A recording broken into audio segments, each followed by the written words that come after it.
Sasabihin natin, andyan na, anong date yan? 29?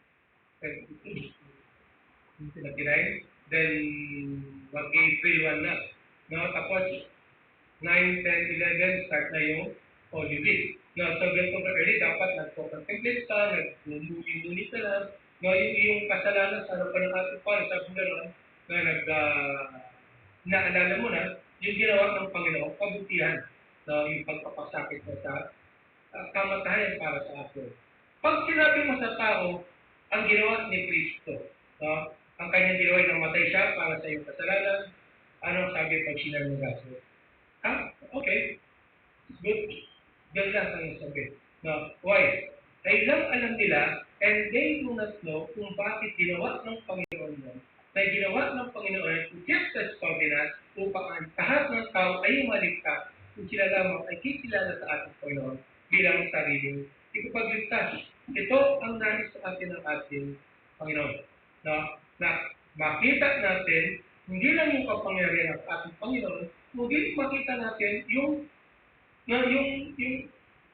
pag sinabi kasi yung covenant keeping God. It talks about God's nature. Now, or the communicable attributes ng ating Panginoon. That is compassionate, is merciful, loving, that it does not change. There is something na may communicate niya sa tao na para sa atin. Na dapat sa atin ay malaman natin na ating Panginoon, yung covenant ng COVID na to ay ginawa ng Panginoon para sa atin, hindi lang natin makita ang kapangyarihan ng Panginoon kasi nakakasas hindi na sumaga. Ngunit nandoon ang kamay ng Panginoon that He will care for us. I will never leave thee nor forsake thee, and that is His promise. He is a covenant-keeping God, or He is a God that keeps His promises. Also, the Lord has authority over all things, that they may know that the Lord has authority over all things. Exodus chapter 7, verse 5. And sabi lang, and the Egyptians shall know that I am the Lord, when I stretch forth my hands upon Egypt, and bring out the children of Israel from among them. So, dito yung makita natin, tapos yung pagtawid sa Red Sea, yung plagues na ginawa ng ating Panginoon, ito yung pagpapakita, no? Particularly sa mga Egyptian. Sabi natin sa mga hindi mananampalataya. No? But on the other hand, no, though ito'y ginagawa ng Panginoon na para makita ng Panginoon at apektado talaga yung mga hindi mananampalataya na Egyptian, on the sideline, tanggap yung mga Kristyano, Israelita, na nakikita nila yung nangyayari at kapangyarihan ng ating Panginoon. Kaya naipakita ng ating Panginoon dito na it is not man, na hindi sa tao ang pagkilos, kundi nasa ating Panginoon. Now, when God stretched forth His hand, no, to bring the Israelites, it happened because ang doon ang kapangyarihan ng ating Panginoon. He has shown the place, no, and in this like sense, yung pandemic, ang sino ang ating solution, ating Panginoon. Sabi ng isang frontliner, isang police, nung tinanong siya, ano mas mahirap? Yung sa marami ba? Kasi sa tinanong sundalo, sabi na, mahirap sa marami. Na hirap yung jungle warfare, urban warfare, compared sa jungle warfare. Pero sabi nga nun, mas mahirap daw yung COVID. Bakit mas mahirap yung COVID? Kasi hindi mo nakikita, pero nararamdaman mo. Pero kung hindi mo nakikita ang kalaban, nararamdaman mo. Anong solusyon? Ang solusyon is someone na hindi mo rin nakikita, ngunit nararamdaman mo. At walang iba kundi ang ating Panginoon, Diyos. He is all-powerful. Na hindi rin nakikita kalaban, hindi rin nakikita ang Panginoon, nararamdaman yung ating Panginoon. At masigit pa ang ating Panginoon. So, ito yung nais ipakita that God has authority over all things. Itong pandemic na to, ay Panginoon ang gagawa sa kilos. Kaya lang, sabi ang gano'n, the people are the virus and the COVID is the cure. So, tayo, ang cause nito at ang cure, walang iba, kundi ang ating Panginoon. Di ba nung dati man ang Katoliko, noon kapag gantong kapanahonan na, parating ang mahal ng araw, bawal maligo, bawal maligo, bawal tumawa, malakas, bawal magingay, Maraming bawal. Bawal na maglaro sa labas kasi pag masugatan ka daw, hindi gagaling. Sugatan tayo, sugat ng Panginoon daw. Hindi lang gagaling, sugat mo. Kaya ang tao, therefore the fan, na mag-nilay-nilay sa kanilang mga tahanan. Walang umiinom sa kanya. Walang nagbebenta ng alak. Walang pumupunta sa resorts. Ang pumupunta lang noon, mga Kristiyano, kasi they don't believe in that sense. Pero ngayon, gano'n na rin yung mga Katoliko. Diba? Yung mga RC, gano'n na rin sila. Nag-inom na rin sila. Kapag Monday, Thursday, and Friday, hanggang Black Saturday, sinasabi nila, nauna sila ron. Mupunta sila ron, all for fun. Pero ang Kristiyano, of course, may program. May program tayo ginagawa. We do it sa camp. So, wala na. Wala na yung ganong sense. I'm not, lifting up yung mga RCs. Pag sinasabi ko lang, yung attitude ng tao, wala na sa kapamilya ng ginawa ng ating Panginoon. But, kung ano lang ang para sa kanyang pamilya. So, only God has the authority over all things. Kaya nangyari yung mga bagay na ito. Kasi, nakakalimot ang tao sa Diyos at ang Panginoon lamang ang solusyon sa mga bagay na ito. And the third, that the Lord may expose man's hardened heart. That the Lord may expose man's hardened heart. Tayo, ano sabi sa Jeremiah 17:9? Ang sabi ron, the heart is deceitful above all things, who can it and desperately wicked, and who can it? Even tayo, hindi natin alam ang ating puso or ang puso ng bawat isa. Much more.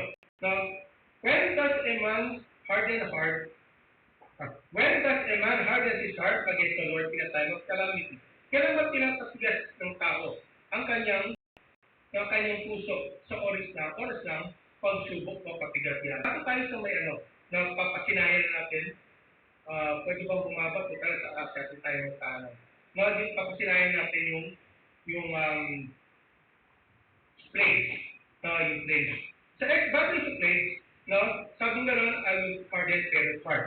Sa Exodus chapter 4, 21-23, open with me, kaya sinabi kong skip reading natin yung kunos ko. Exodus chapter 4, verse 21-23, and the Lord said unto Moses, when thou goest to return unto Egypt, see that thou do all those wonders before Pharaoh, which I have put in thine hand, that I will harden his heart, that he shall not let the people go. Nung sinabi ng ating Panginoon ito, that I will harden his heart ni Pharaoh, sinabi ng ating Panginoon, he was saying na gagawin ng Panginoon ito, yung sinasabi ito, ang gagawin niyang hardening of the heart, it's not the plague during the plague itself. And he was referring sa verses 22, he was referring to verses 22 and 23.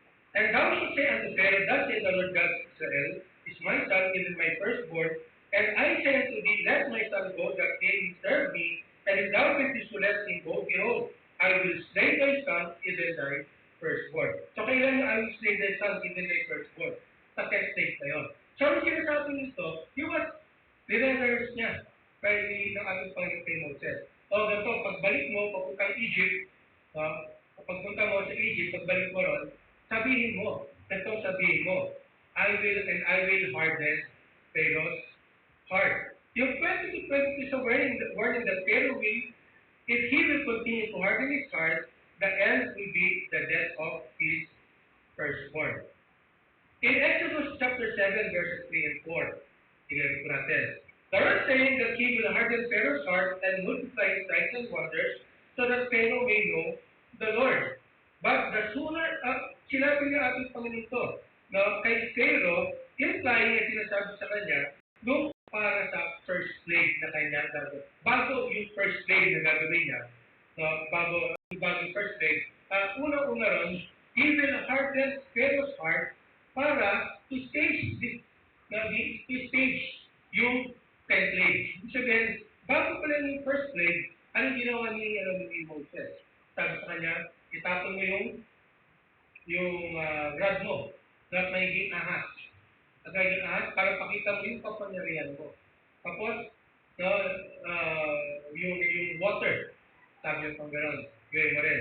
So, ito is to set the stage para kay Moses, no, para dun sa may place 1 to 10. Now we go to the chapter 7, 13 to 14. Ito naman, this was referenced Exodus chapter 4, 21 to 27, that the Lord will harden Pharaoh's heart to set the stage for the first plague. Now we go to the plague, the types of plague. So sa bago yung first plague, the Lord hardened Pharaoh's heart. It is God's working para sumugtong sa first stage. Pero sa first plague, hindi siya hinarden ng ating Panginoon. The first plague, water turned into blood. Exodus chapter 7, verse 22. Sabi lang, the Egyptians of the Egypt did so with their enchantment, and Pharaoh's heart was hardened, neither did he hearken unto them, as the Lord had said. Sino ang nag-harden ng puso ni Pharaoh? It is Pharaoh himself. Dahil yung first plague is yung water turned into blood. Now, nung ginawa niya yun, the Baptist magicians, at ginawa rin nila. Ginawa rin ng magicians yung plague. Now, they turned the water into blood. Now, the second, the plague of frogs. Pharaoh hardened his heart because his magicians were able to copy the plague, only they cannot undo it. Sa 8:7, Exodus chapter 8, verse 7. And the magicians did so with their enchantments and brought up frogs upon the land of Egypt. 15. But when Pharaoh saw that there was respite, he hardened his heart and hearkened not unto them as the Lord had said. So, makita natin na yung ginawa ng mga ni Pharaoh, ni Moses, na yung plague of frogs, ang ginawa ng mga magicians, na they did so with their enchantment. Pinalabas nila yung mga frogs. Nagkaroon ng mga frogs. So, dumami pa yung frogs, ang problema, they cannot undo it. They were called upon to undo actually. Pero ang nangyari, ginaya lang na ginawa ni Moses na dumami pa yung frogs. Kaya sa verse 8, nung nakita nilang na they cannot undo it, he hardened his heart and hearkened not unto them as the Lord has said. Ano mapansin po natin dito? In hardening his heart. Pharaoh hardened his heart, when he saw that his magicians can imitate the slaves perform, he hardened his heart thinking that there is nothing extraordinary about it. Ginawa mo yung magic, kaya ko rin yan. Ginawa niya rin. Nagawa niya. So, there's nothing extraordinary. Or it's not magical, or it's not something na mabibilib ako. Though medyo sumala that he was not able to undo it, but still his magicians were able to do it. Ano nangyari? Talo siyang yumabang. At tinatigas niya ang kanyang puso. Kaya mo rin yan. Kanya-kanyang sinabi. So, it is not the Lord who hardened his heart, but it is Pharaoh himself. Now, ano nga sabi natin doon? Na kapag ang mga may magandang sakla, kapag yung kunyari, COVID, easily, na parang simple lang naman. Inom na maraming tubig, vitamin C, tulog, bukas, wala na yan. So, kapag gano'n ang nangyari, yung epekto ba ng COVID, yung terror ba, yung dread, yung takot sa COVID magkakaroon? Hindi. Kasi, parang simple lang naman yan, tutulog ko lang, magaling na ako. Yung lang ako na dumag, gagaling na ako. So, walang takot. Ano nangyari? Instead of the plague, para i-remind yung tao about God, tumigas nila yung puso ng tao. Katulad din mo yan, bala na yan, iinom ko lang ng gamot siya, tutulog ko lang yan, mawala. So that's why kayo hardened sa maging sa atin. Pinapatigas natin ating mga puso, sabi ko nga, bakit sakit ka, inom ka lang medical, bumalik ka, ilang mo na may sakit ka, pero mo na Diyos. Hindi ko man nagpasalamat dahil inom mo medical o medical. Yung paracetamol, ay mula ka ba yun, yes, ating Panginoon. So, tinitigasin ang ating puso. Kapag madaling solusyonan o yung bagay na solusyon ay kaya-kaya nating gawin. Let's go on. When people hardens their heart, when he feels with too much pride. No, yung yabang na. Yung the third plague, nuts or lies. Exodus 8:19. Then the magician said unto Pharaoh, this is the finger of God, and Pharaoh's heart was hardened, and he hearkened not unto them as the Lord had said. Parang ano yun, di ba? Kapag apostle, ay, ano ba yan? Bagawalan, hindi ka ito, hindi ka yan. Nung di mo na malaman, di mo na masigot. Pero wala isang oras ka rin. Ano ba yan? Hindi ko alam. Kaya ko yan. Mamaya, parang babalikan ko. Nagkakaroon ka ng yapa. No? Ganon din yung play na gumawa ko sa kanya. Now we cannot undo it. And hindi magawa rin yung kanyang ano. And it is the finger of God sa gano'n ng mga magicians, mga Egyptian. So, yumabang lang namin siya. Ayaw na yan. No? Naging yung pride niya. So, 4. Slides only in Egypt, but not in Goshen. Now, Exodus 8:32, and Pharaoh hardened his heart at this time also, neither would he let the people go. So, yung mga flies, yung nagpatigas ng puso, it is Pharaoh himself. The fifth, Egyptian livestock died. The livestock ng mga Egyptians, pero yung mga flies, hindi namatay. Pero yung mga nakinig, kasi nagbigay ng warning si Moses lahat ng mga kinasong kanyang mga livestock, yung mga baka nila, alam mo, kinasong kanyang mga bahay-bahay, hindi iniwan sa open, buhay na may mga nakinig. Pero nung hindi nakinig, namatay. 9:7. And Pharaoh said, and behold, there was none of the cattle of the Israelites dead, and the heart of Pharaoh was hardened, and he did not let the people go. Again, makita natin dito yung pride ni Pharaoh. Still, sino patigas sa kanyang puso?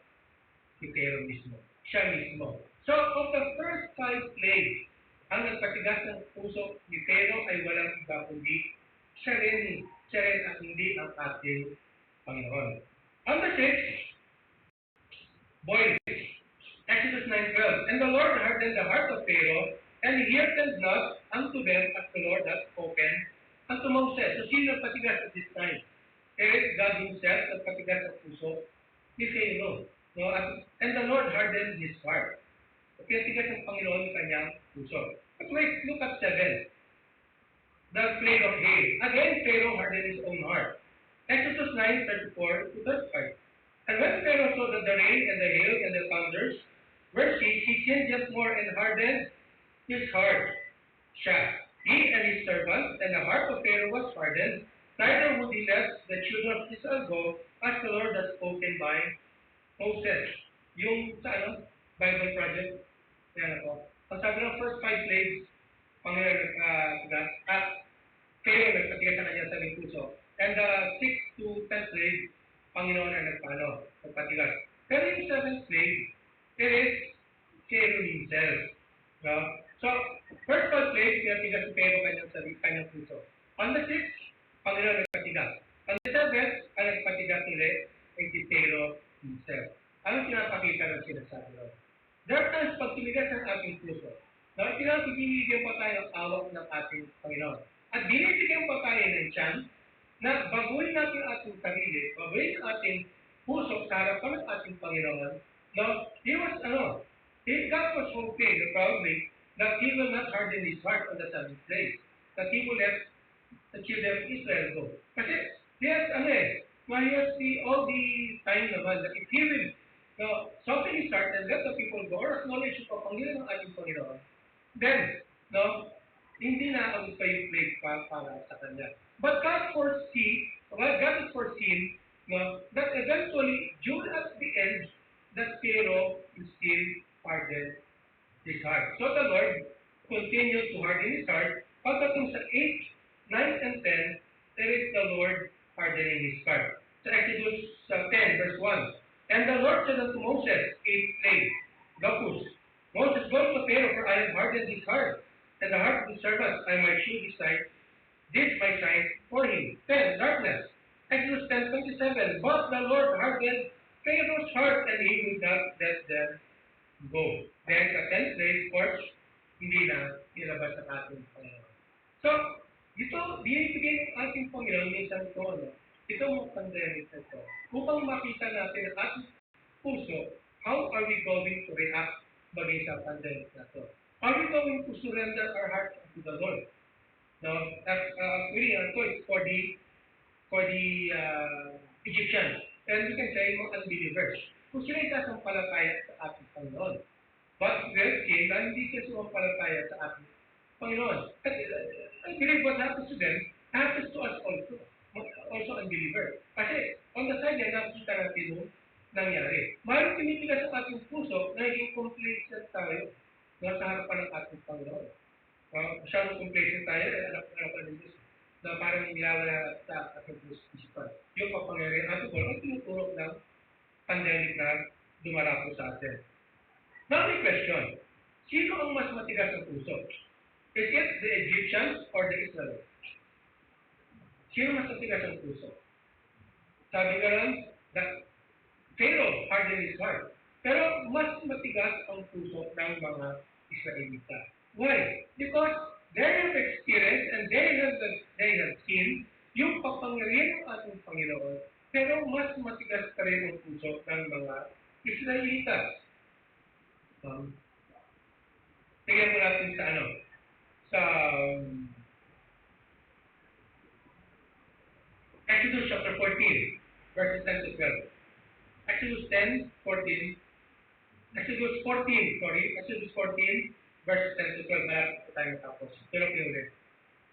And when Pharaoh drew nigh, the children of Israel lifted up their eyes, and behold, the Egyptians marched after them, and they were sore afraid. And the children of Israel cried unto the Lord. And they said unto Moses, because there were no graves in Egypt, hast thou taken us away to die in the wilderness? Wherefore hast thou dealt thus with us to carry us forth out of Egypt? Ano yung sin? They were after they had crossed. After they had crossed, yung Dead Sea, the Red Sea. Nakita nila yung place, yung pagkilo sa ating Panginoon. When they crossed, bago pala sila mag-cross, nakita nila yan yung mga army ni Pharaoh. Anong ginawa ng Panginoon? The pillar of cloud stood between them para hindi nila makita yung mga Israelita. Hindi sila makapa. Sa gabi, it is the pillar of fire naman. Hindi sila makatawid, hindi na malusog yung mga Israelita. When tinasutan ng tungkod para mag-open na yung Red Sea, they were cross. At sa nakita nila, pumahabol sa kanila. At ang bulit pa rin naman yung pillar of fire, yung pillar of cloud. Pero nung nakita nila, na nakatawag sila, nandun na, sa gitna na, mabilis sila kasi they have chariots. Ang sabi nila ngayon, verse 11, because there were no graves in Egypt, hast thou taken us away to die in the wilderness, wherefore hast thou dealt with us to carry us forth out of Egypt? Well, is not this word that we did tell thee in Egypt, saying, let us alone, that we may serve the Egyptians, for it has been better for us to serve the Egyptians than that we should die in the wilderness. Di ba hindi sinasabi namin siya, Moses, hayaan mo na lang kami dito, mamatay dito sa maraming graves dito. Kaysa dyan kami naman sa internet, pagdating ko lang namin ang mga Egyptians. So, isang sign of a hardened heart. Makikita mo rito, they always look back sa nakaraan. Pinakita ng Panginoon ang kanyang kapangyarihan, and yet, hindi sila ganun ka-sold out sa kapangyarihan at ng Panginoon, deliverance ng Panginoon, of fulfilling His promise, kung sila ka-sold out sa harap ng ating Panginoon.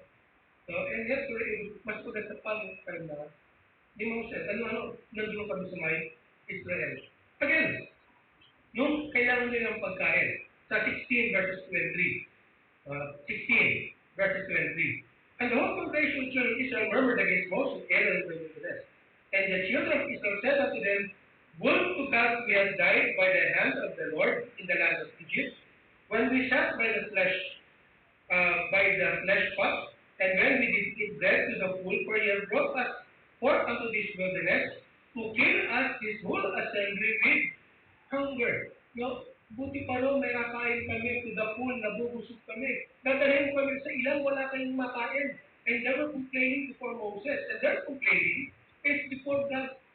Now, ultimately, the things for God. So makita natin, mas matigas ang puso ng mga Israelita. Ano yung para sa atin? Isang sabi nga tayo to alam natin ang kapangyarihan ng ating Panginoon. Tuloy siya, marami tayong panalangin, sinugo ng ating Panginoon. Marami siyang deliverance na ginawa ng Panginoon. When we pray, God answered.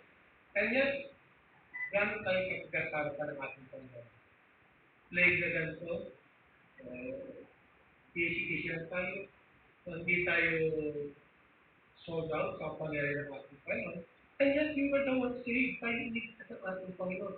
Ngunit matigas pa rin sa ating mga puso at hindi tayo tumatalima sa kautusan ng ating Panginoon. Konting pagsubok, konting hirap, we complain before God. Diba?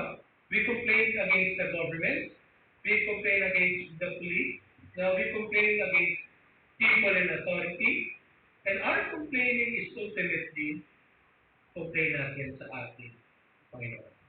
We are complaining for God. Nawala sa atin, pag tayong magpatigas ng ating puso. And it's God Himself that showed His salvation po para sa atin. Tayo niligtas ang ating Panginoon. He manifested His presence, He manifested His power. So dapat lang tumalima tayo sa ating Panginoon. Dapat tayo nagnilingig sa likod ng pedasyento.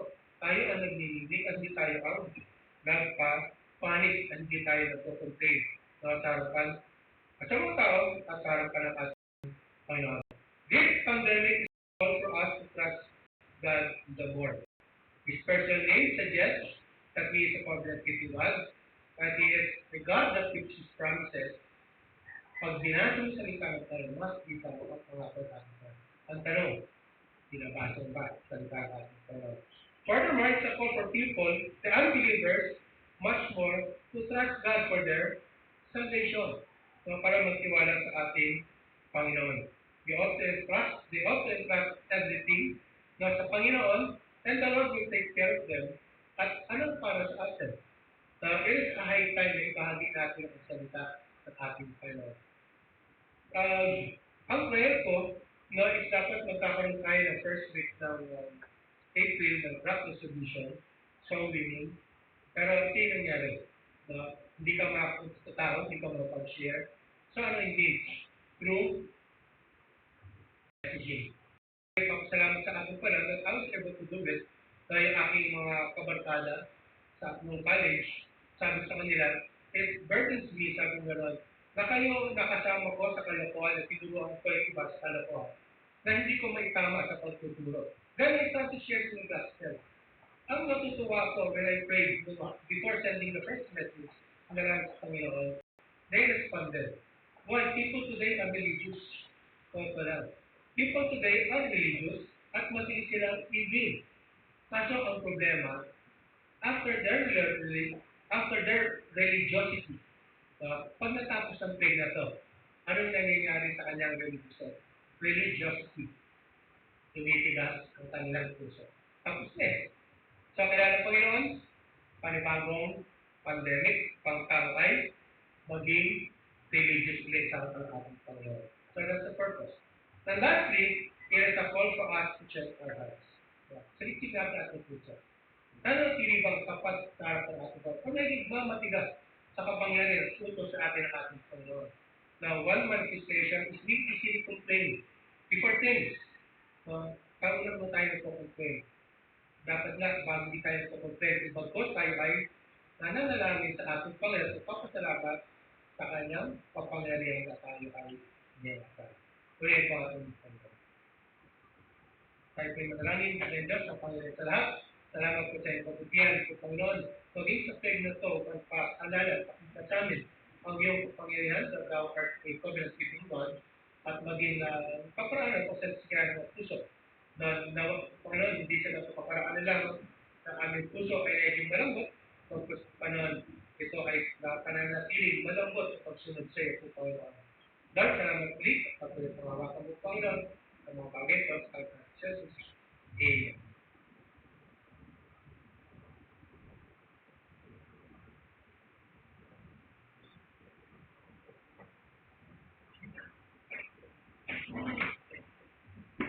Kaya katulad sa akin, ang ating Diyos, ang ito na ating gusto, Panginoon po, Panginoon, ay isang covenant keeping God.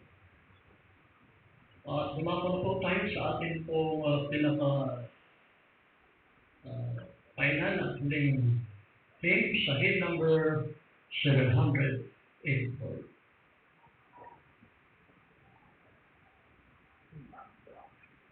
Sa ating closing hymn sa 784.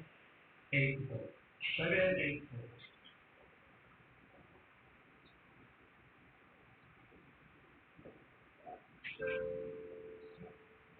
I believe in miracles.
Pero yung ano po part ni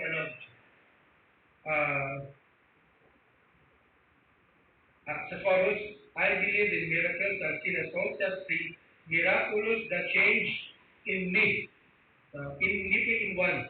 Miraculous that change in me. The greatest miracle is a change in a person's heart. Hindi po ba?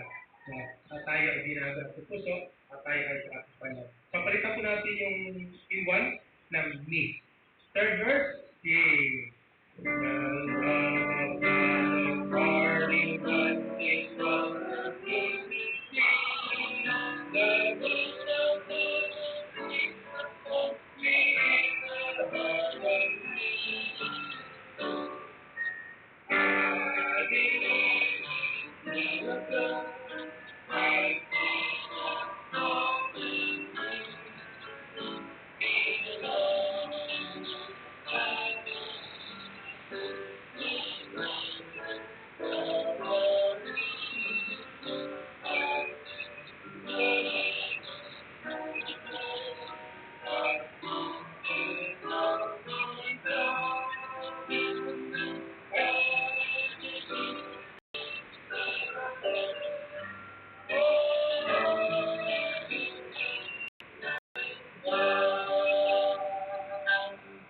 pakinig ka sa Panginoon, kaya tunay na po Panginoon.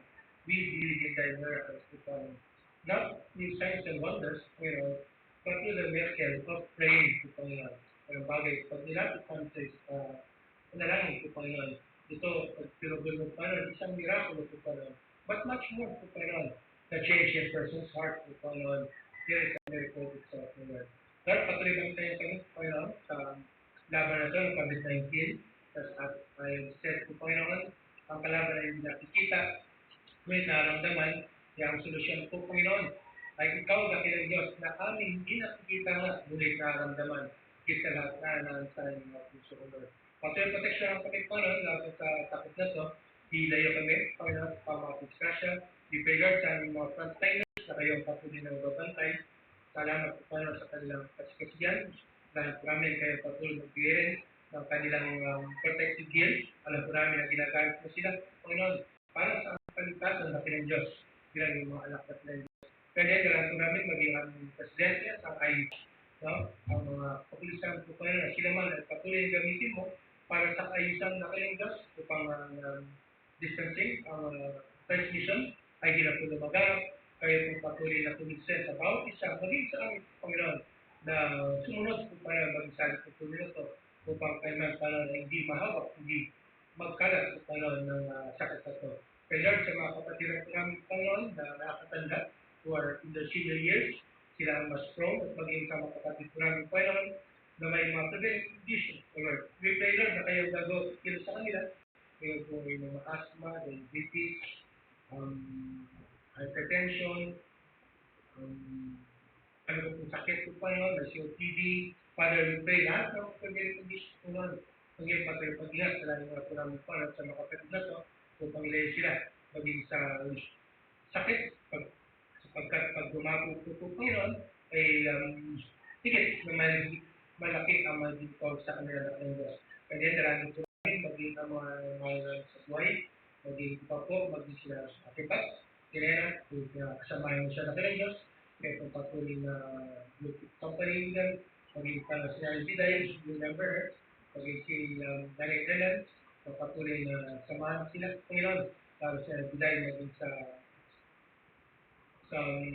facility po Panginoon, nakalak naman po siya. Maging sa women po Panginoon, ang protection, dahil po siya para sa protection, dahil sa sakit na to, at maging Panginoon sa marami pong iba na kanyang Diyos. Maging sa ating mga trabaho, Panginoon, at Lord, at patuloy sa pagbalik ng trabaho, ay ito ay patuloy na magagpan ng pagpunta namin, at maging sa kanyang Diyos, kailangan po namin, maging sa April 14, daw po Panginoon, that it will be the end, po Panginoon, ng lockdown, that everything will come to a normal, to a halt, O Lord, that it was not in the third, po Panginoon, and stop the transmission, at makunti na po Panginoon, yung mga tao, Lord, na may sakit tulad sa China, we're not losing hope po Panginoon, na sila ay sa great number, with pinababa niya sa we remember si Mama, pag sa Gapon States, O Lord, kung saan mataas po ngayon ang rate po Panginoon, positive na sa COVID, we pray Lord na yung pag-protect maging sa kanyang mga kakilang Diyos. Maging kinakate at maging kinasam din, Panginoon, na patuloy lumalabas, mapasok, ay patuloy bigay protection sa kanya. Para if you just keep him sa kanyang Diyos. Lord, salamat ulit pa sa iyong kabutihan, at muli kami malapit at nagtitiwala sa iyong kabutihan, o dawat at pag-keeping God na hindi mo pumimbayan, sabi mga panahon sa LBC, Lord, for safety. Now, King, let's able to give you some points and support the fourth president to the only wise God, and the legal and majesty, dominion, power, but now and ever, in the people's God is Amen.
magandang bago sa lahat.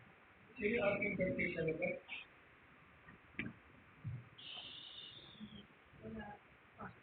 Ha? At titingnan, pardon po sa aking birthday sa lugar, titingnan po muna sa file, nalagay po sa aking cellphone para ma-access. So, salamat po.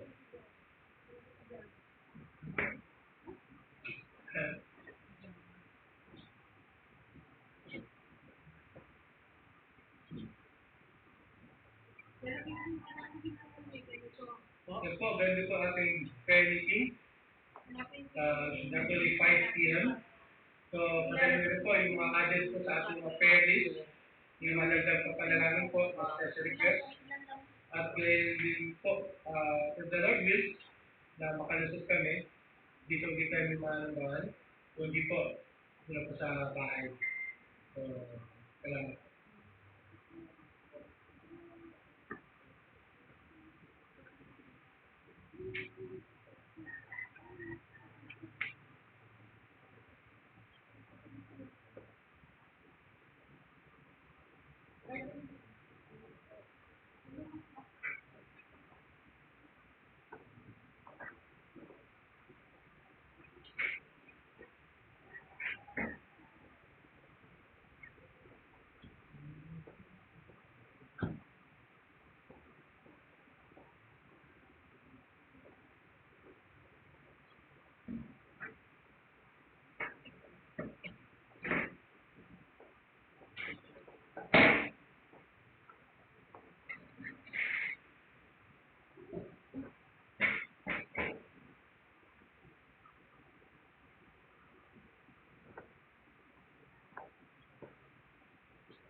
Diyan na safety dyan po.